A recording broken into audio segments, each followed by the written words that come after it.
आता पुढची बातमी बघूयात। आगामी विधानसभा निवडणुकीच्या पार्श्वभूमीवर पुरंदर हवेलीच्या जागेवरून महाविकास आघाडीमध्ये तिढा निर्माण होण्याची शक्यता आहे। माजी सनदी अधिकारी संभाजी झेंडे हे राष्ट्रवादी काँग्रेस शरदचंद्र पवार पक्षाकडून निवडणूक लढण्यास इच्छुक आहेत। पुरंदर तालुक्यात त्यांचे बॅनर लागलेत आणि त्या बॅनरवरती महाविकास आघाडीच्या नेत्यांचे फोटो देखील प्रसिद्ध झालेत।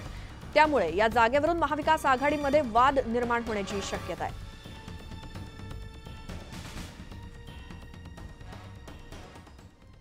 आपल्या मुलाला उमेदवारी मिळावी यासाठी आता माजी आमदारांनी उद्धव ठाकरे यांच्याकडे मागणी केली।